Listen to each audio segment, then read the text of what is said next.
All right. Hi, I'm Dan Yaw. I'm really excited to give a talk about getting started with Conda. This will be the quick 10-minute opening talk, and then we'll shift to the main talk.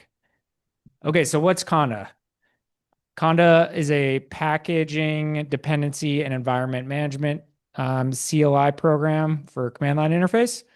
It was originally created to solve packaging challenges with especially data science using Python. But it's actually language agnostic and cross-platform. So you can run it on Mac OS, Windows, Linux. And when I say language agnostic, it's not just for installing Python packages. You can install JavaScript dependencies or C or Fortran or any language you can think of. There's probably packages that exist on Conda for that. And that's really important because Python often, for these data science libraries, uh, makes use of these compiled languages for the underlying technology for those dependencies. So that's why it's so important that Conda is able to do that. I also want to put a quick disclaimer. Mini Conda and Anaconda distribution are not free for everyone, but they're free for a lot of people. So if you're an individual or university or company with less than 200 employees, you can use it for free.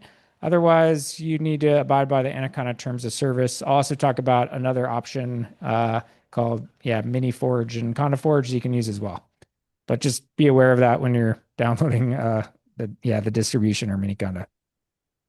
Okay, so what are the options? Mini Conda, and I'll show a example of this. This is like a minimum installer or minimal installer provided by Anaconda, and it allows you to install most packages yourself once you have it set up.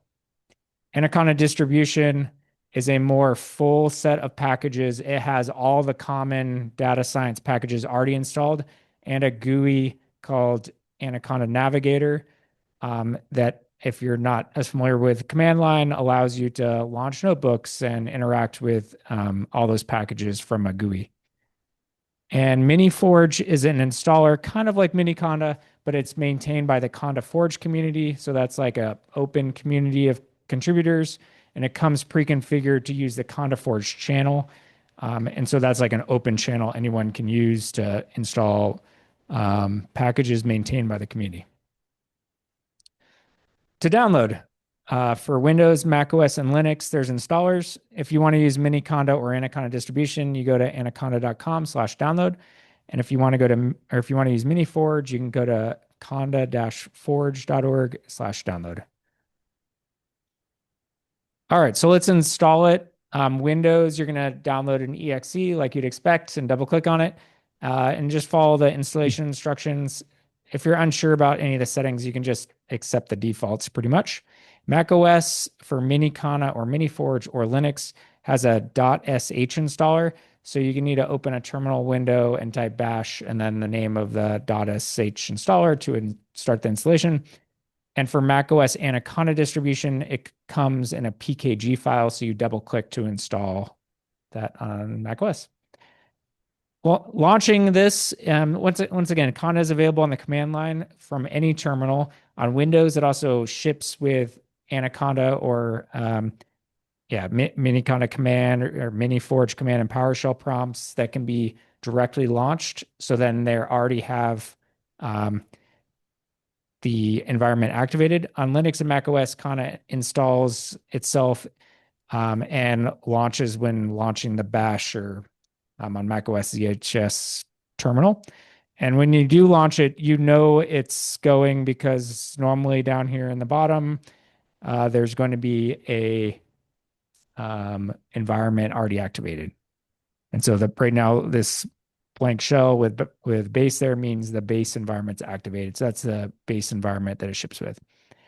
To create a new environment, you use conda create -- name and the environment name. And once again, right now, base is activated and you would give a new name like my environment, for example, and you can pass in packages right away. So you can give it a name. And then here we want to install Python, NumPy, and pandas. And it's going to install all of those into a new environment, a new separate place for just those packages to live. And you can work on a project with just kind of those dependencies. You can then list your environments using conda env list. And right now we have two environments, the base and my environment. You can see that the base environment over here is active, and on this environment list, it's active with the star. And you can also see it's frozen right now, which means you wouldn't be able to make changes to it. You can also install packages after you've created the environment. So you go to conda activate my environment, and then type conda install another package like matplotlib to install matplotlib. You can also, if you don't want to activate the environment right now, you can always type in the environment name with a dash dash name. So you can do conda install dash dash name, the environment name, my environment, and then the package name. So that's how you get to install more packages. We also have this thing called channels. So a channel is a location either on your computer or often a remote place where you get packages from.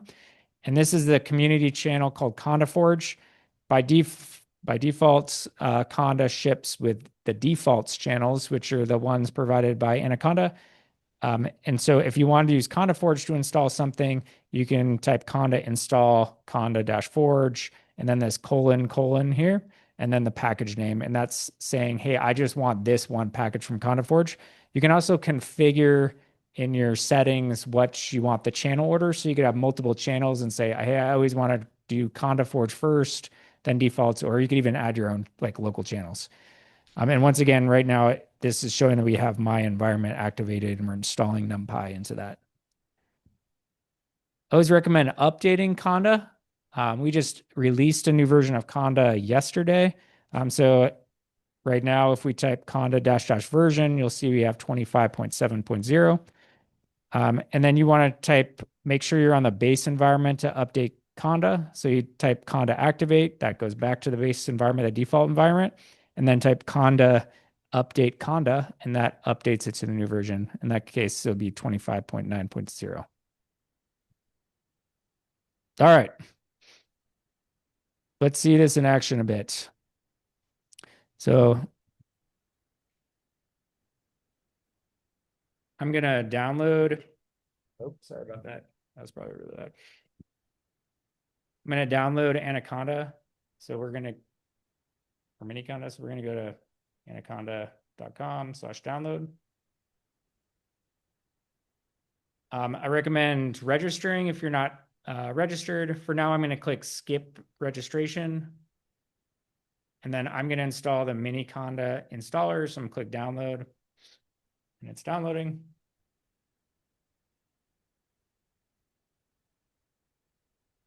Okay, so then this is what the installer looks like. So I'm going to click next and I agree. And I'm going to install it just for me. And once again, you can keep the options normal, but I'm going to actually select clear package cache upon completion because it says that's recommended. And then I'm going to click install. And so now it's installing Miniconda with like the minimum set of packages it needs to run in the base environment. This will just take a second. While that's installing, is there any questions, anyone?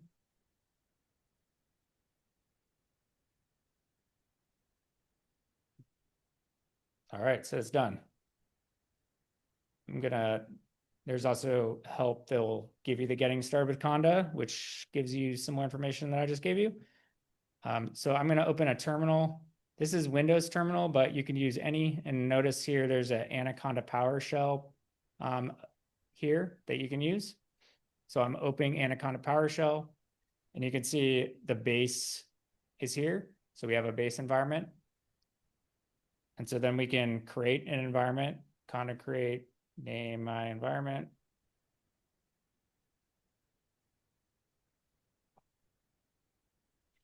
And we'll install some packages.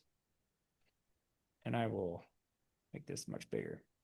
It's going to ask if I want to accept these TOS. So I'm going to accept 3. And so this screen is showing that it went through, it's added NumPy pandas in Python. It's also telling us that conda is out of date, so we could update. And it tells you this is like what it's telling you it's going to do. So it's going to install all of these packages, and some of them are Python packages, and some of them are not Python packages. So like Blast is compiled, for example. You can see the ones here that Py313, those are Python packages. So once again, a mixture of like Python and non-Python dependencies. And click proceed. So it's downloading them all.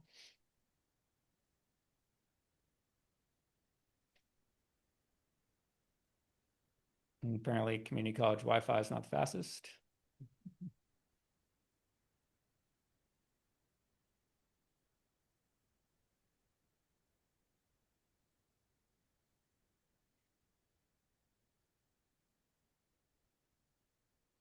Okay, so we made our first environment. So we can do conda env list again, right? And we have the two environments. We have the base one that we started and my environment. So then we can do conda activate my environment. And you see the prompt change to my environment. If we list the environments again, it should show that that one's the active one, of course, with the star there. Yeah, so we have our environment activated. We've installed everything. I'm gonna type conda activate again to go back to base. And then let's do conda update conda, because you need conda up to date. So we're pretty much ready to use scientific tools. We've installed NumPy, pandas, and we can also, and we've updated conda to the latest version that just came out. And then we can activate my environment again. And we can also do conda install that lib and install more things into our environment. And we're set up to do data science. So that's conda for you. Any questions? Yeah, you probably mentioned this at the beginning, but why use conda over pip? Yeah, so the question in the room was why use conda over pip? So I mentioned that conda is this cross-platform, like focused on this dependency and environment management. So you can use pip, and it's actually gotten much better to install scientific libraries, but they're in the wheels, the binary packages, they're actually injecting compiled binaries into like the wheels that are then installing. So it becomes much more difficult to properly manage not just Python packages, but the compiled C and Fortran and all these other libraries. So conda is really strong at, if you have an environment that's not just Python, to install the dependencies alongside.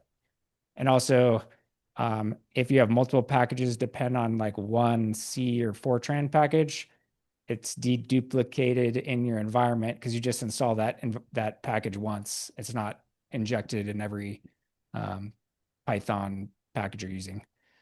So it's not that pip and UV are bad tools. There's, I think, much better at managing Python dependencies, but conda is like really good where you have other languages involved. Any other questions, anyone?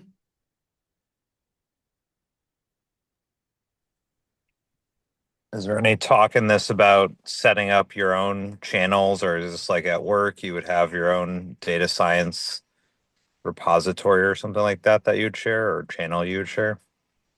It is possible to set up your own channels or maybe even your own private channel, but probably outside the scope of this getting started with conda.